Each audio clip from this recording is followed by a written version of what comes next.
A lot of my customers ask me frequently, I want to buy LED bulbs, which bulbs should I buy? Well, generally speaking, I would not buy any LED bulbs, but to compare one versus another, I've set this little rig up here, and so let me explain the setup. I am running DTE power into my home. Right now there are 0 filters on the incoming power, and I have one incandescent bulb on, no power in the house to any circuit except for the circuit feeding the test. And there are no other devices on that except for the light bulb that's on the light above. So I wanted to just make sure you understood the parameters of the setup. So there is nothing that is influencing one way or another the readings that we're going to produce. So I thought I'd test different bulbs for you, and so you can do some comparison. You'll find it very interesting. So I'm going to first test what many people like to use is this is the Sylvania, and the box is the 60 watt. You can see that 60 watt LED from Sylvania. And so I'm going to put this in the test fixture and we're going to see how it works. So I'll kind of scoot this over here so you can see what I'm doing. So I'm going to screw that into the light bulb fixture. Of course, don't drop the bulb. Oops, I did. So I'll screw this into the fixture. Okay, so I have here an oscilloscope looking at, the picoscope is looking at the frequency between 0 and 100 kilohertz, and I'm looking at a Gram-Stetzer microsurge meter and a line EMI meter from Alpha Labs. Those are two probably the most common meters people use. So now I'm going to do the test. I'll turn the bulb on and we'll see what happens. Right now we're reading 180 or approximately that on the Stetzer meter, and 250 or so on the EMI meter. And you can see the oscilloscope trace between 0 and 100 kilohertz. I'll scoot this over just a bit to make sure you get everything in scope. Okay, so now I'm going to turn the bulb on. So this Gram-Stetzer meter went up to 167, 170, and the EMI meter from Alpha Labs went to 329. Okay, I'm going to turn it back off. You can see the oscilloscope. I'll turn it off.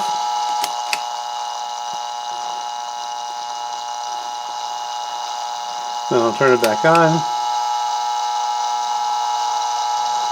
It's hard to distinguish on the spectrum analyzer element of the picoscope if what we're seeing. There's a spike there, but I don't believe that's coming from the bulb. So I think basically the noise floor of the oscilloscope trace goes up. You can kind of see it kind of lift, and that's kind of an indication of additional frequencies on the line. So I'm going to turn it off. So I'm going to put that back in the box.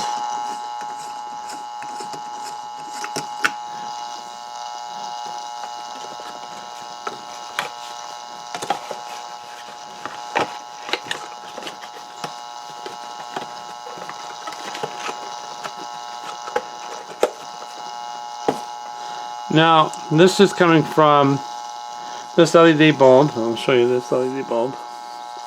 This is what I like to call the no-name bulb. I got this from the grocery store. It's a 100-watt bulb. I'll show you the box.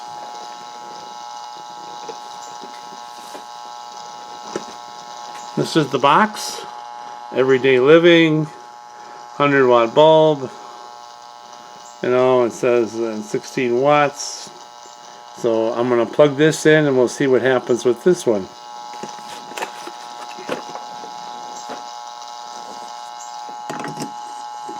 I have no idea who makes this bulb. Okay, so now we'll turn it on and see what happens.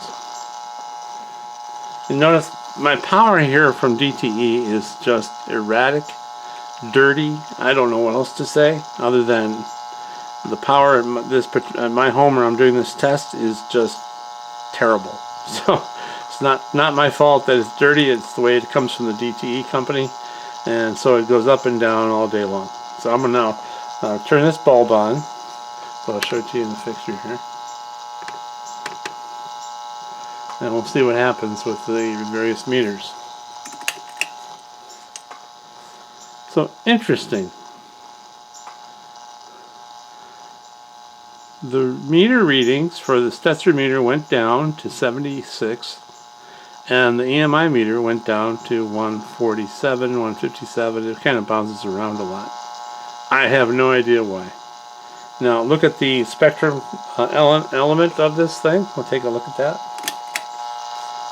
You can see it kind of, I don't know what's going on here, but it actually improved the frequency characteristics of the dirty electricity.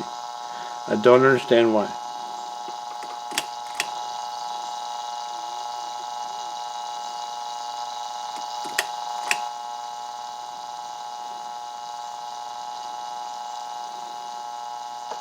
Okay, so very interesting. What this is, we'll find by the end of this test, you'll find that there is no consistency of one product versus another. Claims of this or that are basically inconsistent. So now we have what a lot of people think is probably the best bulb on the market, the FEIT bulb. It's a 60 watt bulb. I have the box here.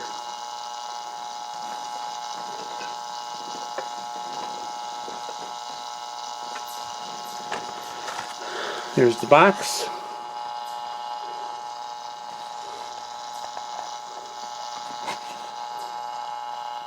From FEIT, and I'm going to plug that in.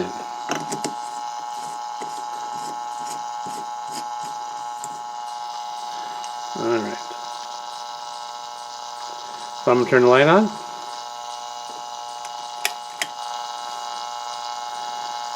Well, the Graham Stetzer microsurge meter read 255, 260, and the EMI meter reads 250 or so. Take a look at the spectrum scope. Let's see if the noise floor goes up.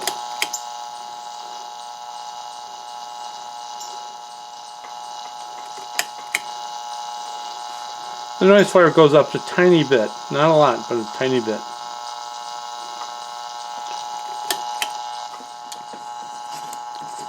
So that's the FEIT bulb.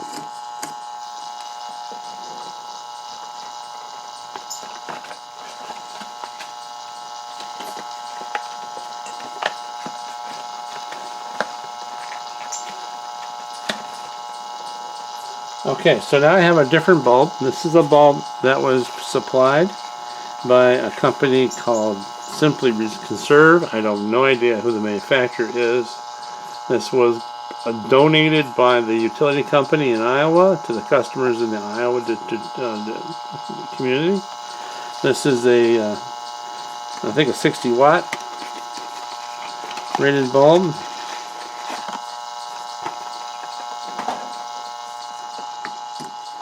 Currently it's reading 100 GS units on the GS meter and 195 or 200 about millivolts on the EMI meter. As I said, the power here is inconsistent and dirty. It's terrible. So you can see the curve on the oscilloscope. So it went up.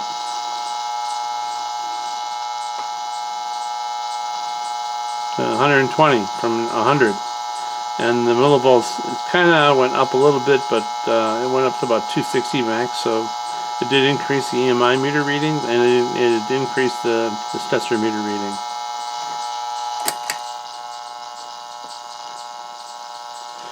So I thought you'd like to see this test. It's very interesting to see different bulbs have different characteristics. Of course, I'm now plugged into an incandescent bulb in the same circuit, so you can see the effect of that is practically nothing. So I can turn that on and off, and you can see the difference there, but you'll lose some light here.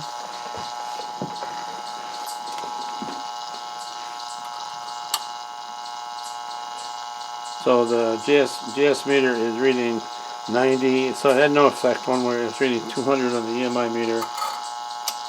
So it has virtually no effect on anything. So if you want to guarantee, get a halogen bulb or a incandescent bulb. Either one is about the same. And I would stay away from LED bulbs. Thank you very much.